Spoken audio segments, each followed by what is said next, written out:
Hi, I'm Diane with South House Designs, and I'm so glad you're here tonight because I have a number of Christmas stocking tips for hanging your stockings that I want to share with you tonight. This first one is the one that blew up over on Facebook and Instagram, so I'm bringing it to you over here. This is for the space where you don't have, where you do have a little bit of space between the back of your mantle and the wall. It typically may be a stone wall where you have maybe a beam in front. There might be a space there if it has not been caulked. My mantle here also has it because it's a wood mantle and a painted wall, and so they didn't caulk back there. So it works on both of my fireplaces. And this is all it is. It's a corner bracket. If you don't have the space, don't panic, because I have 3 more options for you to help you hang your stockings with great ease. With this one, you simply slide a piece of ribbon through that end hole in one of the angles, in one side of the angle bracket. Slip your stocking loop through that. Then I like to lay my stocking on top of the mantle so that I don't have that weight hanging down, and then I tie my bow. It's really as easy as that, and you'll be amazed at how much weight that holds. As long as that angle bracket is wedged between those two, it's not going anywhere with the weight pulling it down. It can't really flip up. Now, if it's loose, you might have noticed the painter's tape wrapped around the end of the one that went between the wall. That just gave it a little bit of extra thickness. And this is what the finished product looks like. And here's another example where I did not want to put any hanging things. You may wonder, does it really hold? Yes, it does. And look how easy it is to get the stockings down when you've got eager little ones and their hands ready for that, to get to all the goodies. Now, this is stocking tip number 2. And this is one where I only used 2 stocking hangers because we received those as a wedding gift, and then 2 years later I needed a 3rd one when our oldest was born, and I couldn't get another one, and I loved those. So I came up with extending a curtain rod between the 2, and it's grown with our family since. Once you put the rod between 2 stocking holders and suspend it that way, you need to figure out how to hang the stocking loops from that rod. I use a twist tie, and it works great when it's not going to really show much. And I also, in a number of places, use all kinds of ribbons and twines. Here's one that even has clothesline because it's a farmhouse group. So there's all kinds of things that you can use to tie it. You can tie it with a slip knot. You can tie it with a bow. It doesn't really matter. You just tie that onto the rod, and there you go.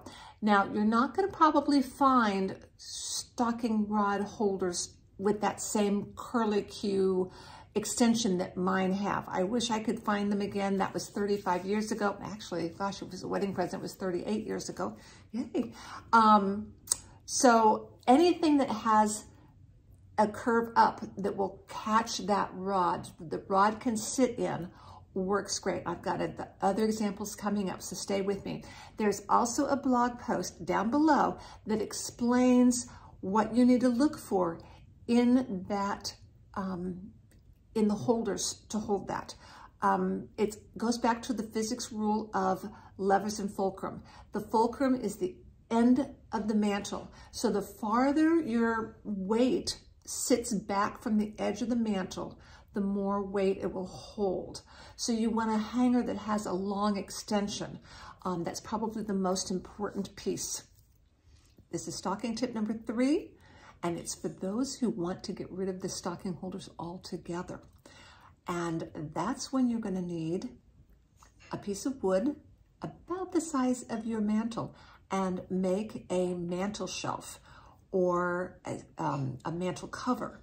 It's basically, you will cut it to sit on top of your mantle, and you'll finish it to blend in with your mantle, and then add some hooks to hold the rod. In this case, I used the hooks from curtain rod holders that go on the wall, and you get the 2-part hooks, and you separate those.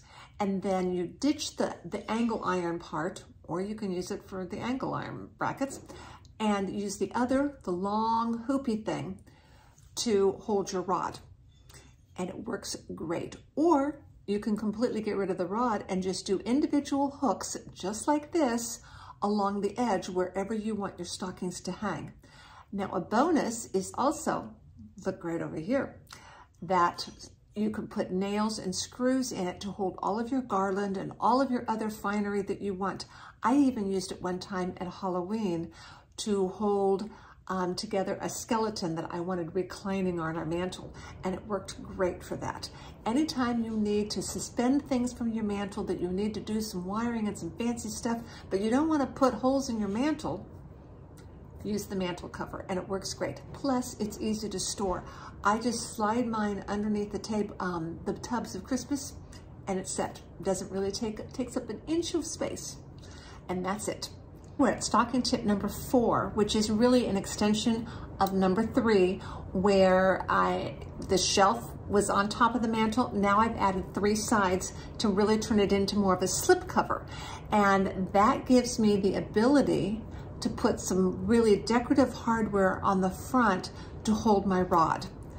And here's the shelf that we built to fit our mantle. And you can see it's really very, very easy to put in place. And I have those 2 drawer knobs on the front, and I just lay my rod right in them. And it's ready to go for stockings. You can see how easy that is to hang those up. And I have a mantle box that I built with all my greenery and some garland sitting on top of it.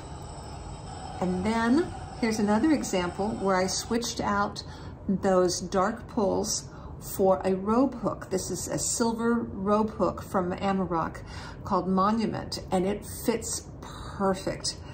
It is ideal, and it does come in all kinds of colors. It's like made to hold these rods. It's unbelievable. And look at how easy it is to hang your stockings.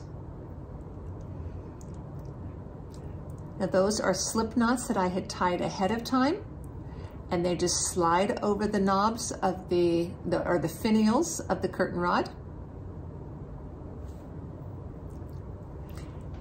And I have hung 4 stockings in less than a minute. Didn't even take a minute.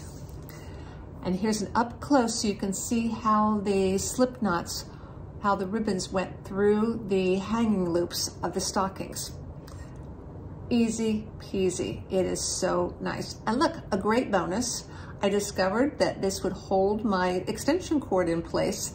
I just slipped it out from the wall a little bit to slip my cord behind it, because this mantle doesn't have power to it. So this is how I got my power there. And that worked out great. It's also extremely easy to store, just like the shelf. I just turn it upside down and set my tubs inside of it. Now this is another small one, and it didn't work as well for the rod, but it's very pretty if you want to just put them on the front of the mantle wherever you want your stockings to hang. And then it's really simple to just put the stocking on there and put a little greenery coming out of the tops of the stockings, and it looks so finished and polished. See that arrangement right there? Those stockings are hanging from a shelf on top of my mantle. You can't even tell. But there's no stocking holder anymore that I had to hide and work my greenery around. So I love that. I also have used, instead of a curtain rod, I can use this example where I used a birch branch. And I've got a blog post, I'll mark it down below, again, that you can go to see exactly how I did that. But I used the same drapery hardware, and it worked great. And it's so, I love the birch branch up there. It's just so much fun. And any other things you can think of, maybe an oar, maybe an old log out of your yard, whatever you can think of that you want to suspend there, you can do that with this. Please pop any questions down below and I will be sure to answer them. Also down below are 3 blog posts that these ideas are expanded upon with all the details for you to be able to see. So check those out for sure. Have a wonderful holiday, everyone. Thanks for joining us.